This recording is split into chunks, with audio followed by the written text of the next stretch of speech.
we are going to take a look at logarithmic functions. And so our equations for log functions have that log in them, and then they always have that base. So the parent is going to have log with a base of x, and we're actually going to give you two examples here of parent functions. So this is going to be a lot like the exponential function. Depending on what number we put in for that base, the function will behave slightly differently. So I'm choosing 2 as an example of a base that's greater than 1, and 1/2 as an example of one that's between 0 and 1. Now, think about what you could calculate for logs. We could not have any 0 or negative numbers inside of our log. That means we'd only want to plug in positive things, but we want to plug in positive things that are fractions and some that aren't to exactly see how the graph is behaving.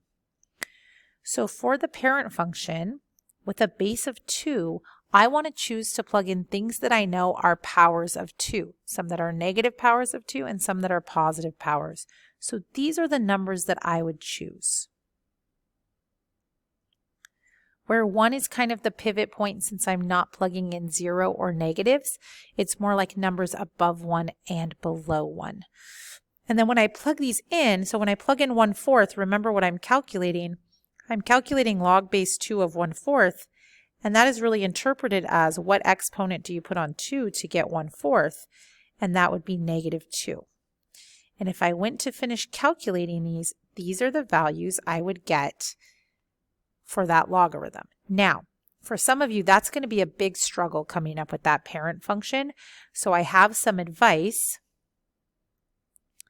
Think about the exponential function, because those are a little bit easier to build. They use the classic -2, -1, 0, 1, and 2.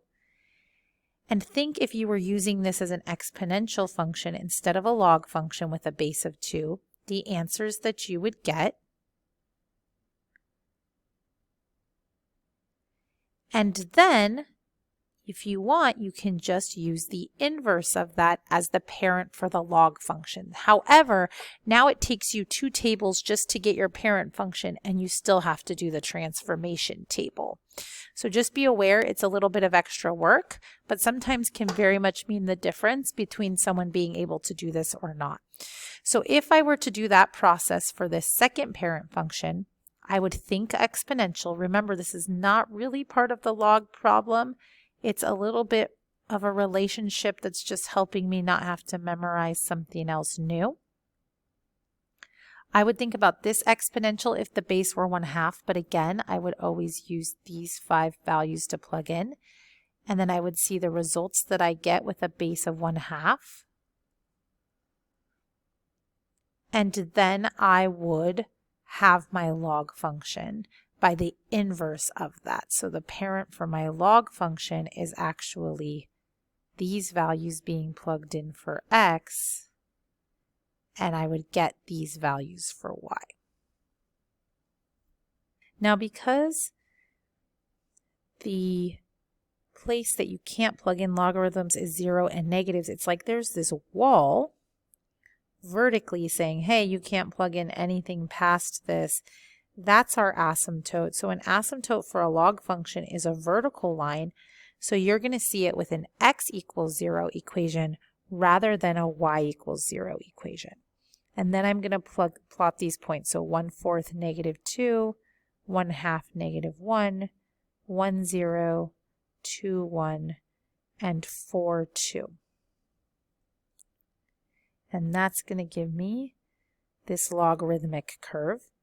If the base is less than 1, like you see here with the 1/2, we still have that same asymptote because we have the same restrictions that we can't plug in 0 or negatives.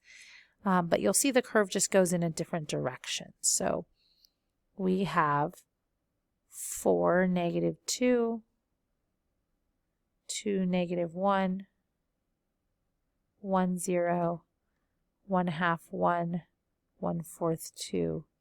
And so you see the curve go this direction. So the main difference you see between the exponential curves here is that you see more of like a horizontal curve rather than vertical, and you see an asymptote of x equals 0 rather than y equals 0. And then we're going to go through and we are going to graph these functions here. So remember to still identify the transformations. Now the base of the log function is not a transformation. That's the base. That's telling you the parent. So the parent function is actually going to be log base 3 of x for this first example. Now, because the base is 3, I want to use 1/9, 1/3, 1, 3, and 9. If you don't know that well, again, what you would do is off to the side, you would think about the exponential function and those powers of 3 that you would get with that function. And then you would use the inverse of that here in order to get your parent function. Okay? But you're not done. Usually 2 tables and you're done. This is not really part of the problem. That just helped me figure out the parent. And now what are my transformations? So we only have one transformation here. And that is this h value of 1. So in our chart, we're going to see 1 added to each of the x coordinates where the y coordinates stay the same.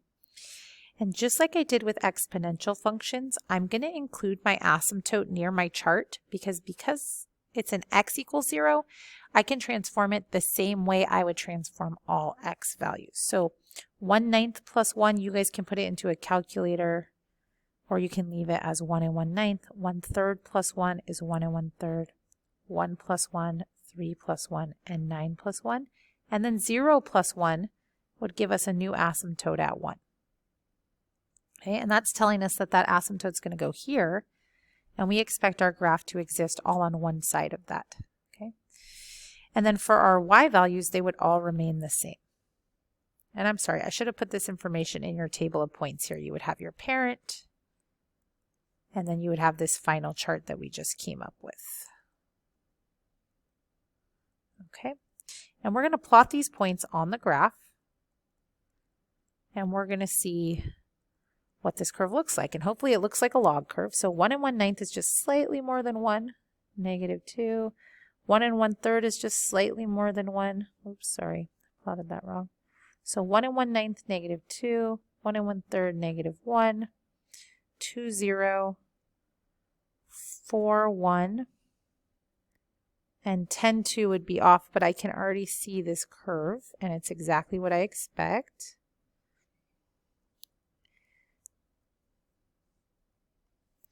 So now I'm going to list the transformations. So we only had one transformation here, that h value of 1, and that was a shift to the right one. Our h and our k, again, just like exponential, we don't really want to write them as a point. But our h value is 1 and our k is 0. Now they really just are shifts for us because that point doesn't exist on the graph.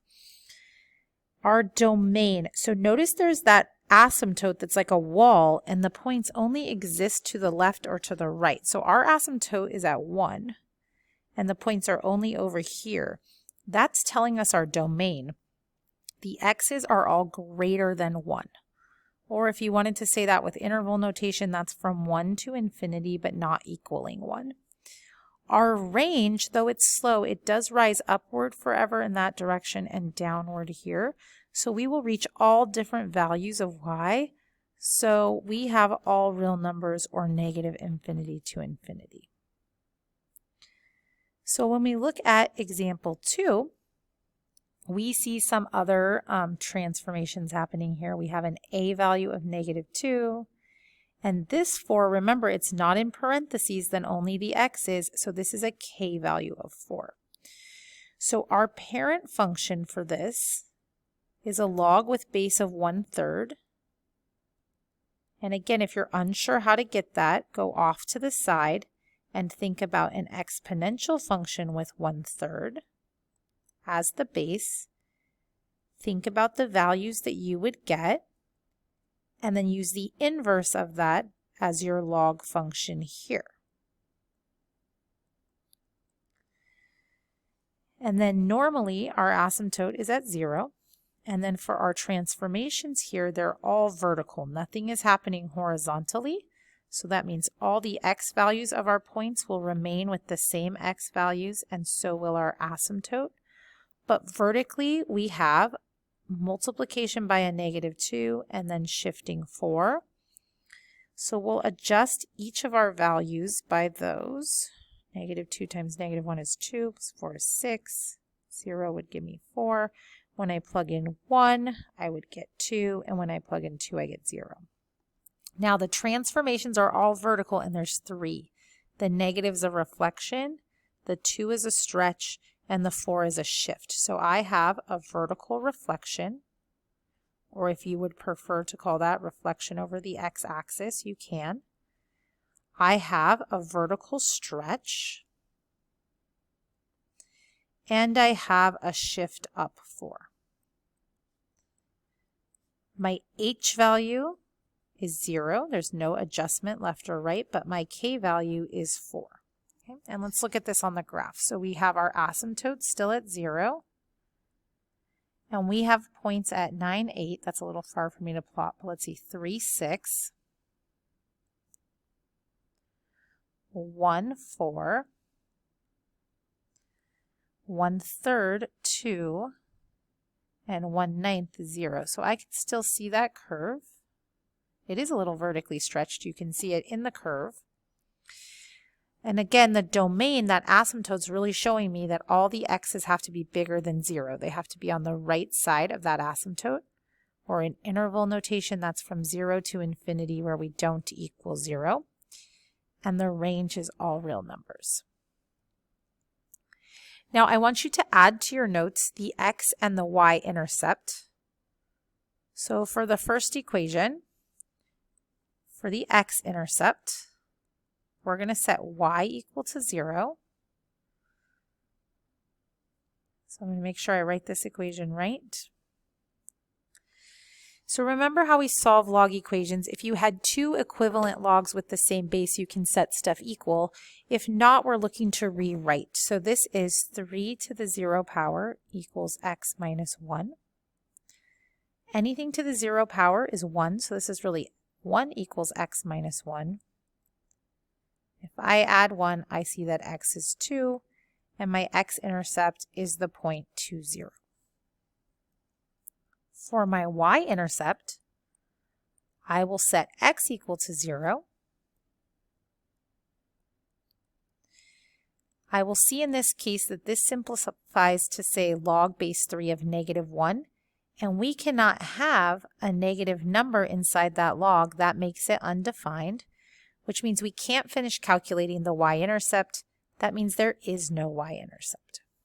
Okay, and you can see that on the graph. For the second equation that we were working with, our x-intercept will set y equal to 0. Make sure I copy it right.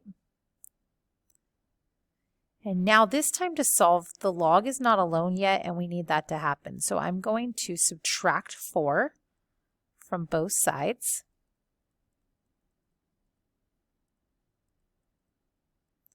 And then I'm going to divide by -2.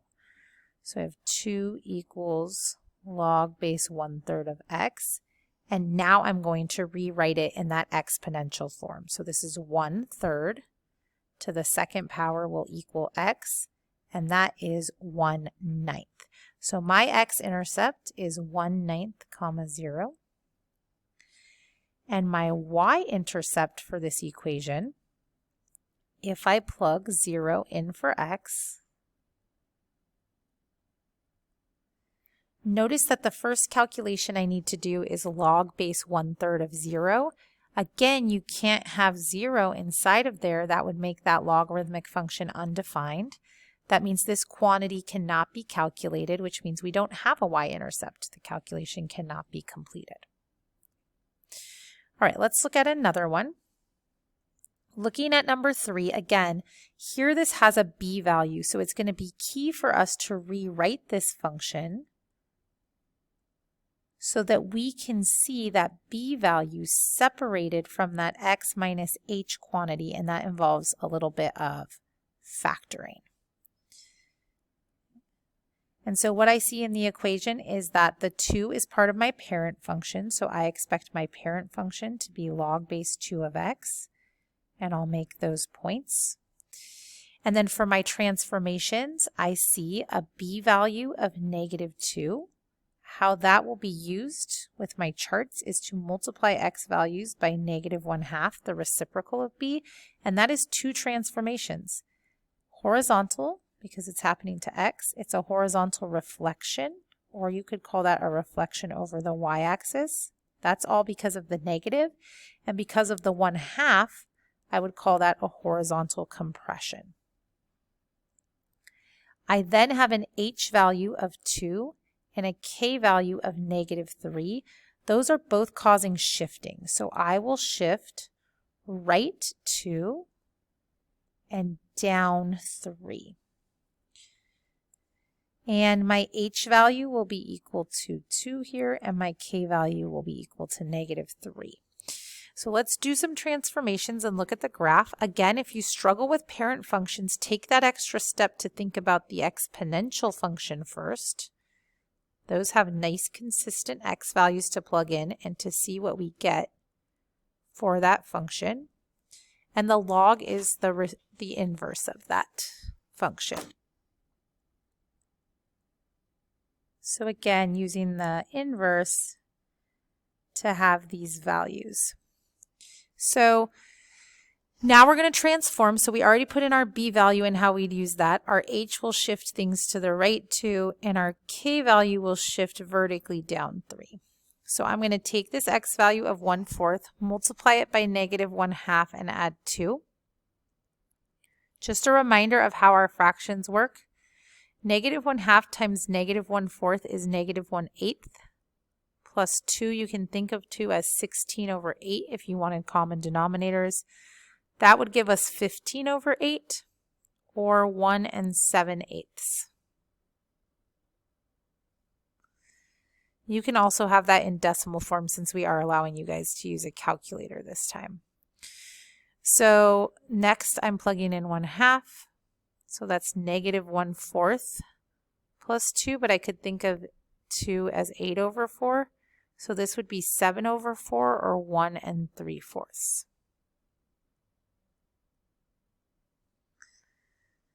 When I plug in 1,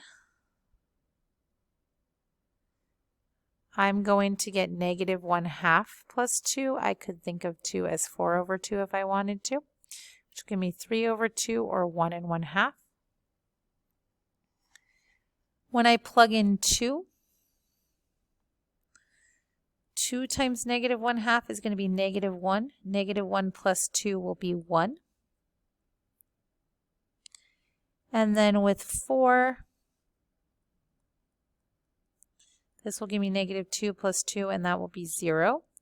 And then remember that originally we would have had an asymptote at x equals 0, and now with these transformations, that asymptote will be at 2. Now, a little simpler because there aren't as many fractions, I'm going to shift all of these y values down 3 by subtracting 3 from them. So this will be -5, -4, -3, -2, and -1. So I'm going to put that asymptote on my graph. I expect points completely on the left or right side of this for a log curve.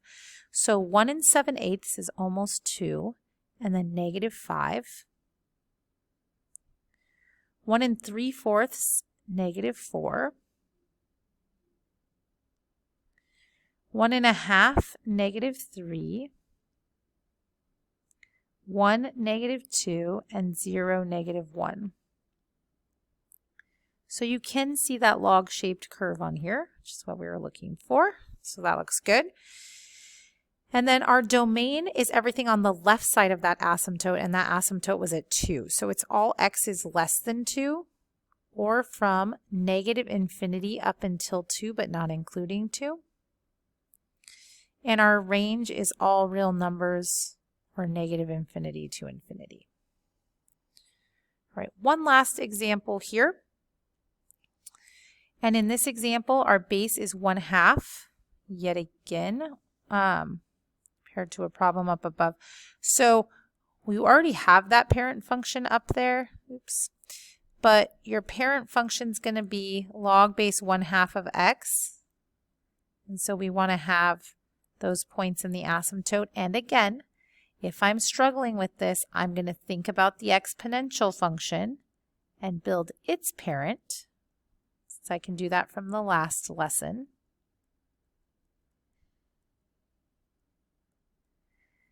And I'm going to use the inverse of that for my logarithmic parent function.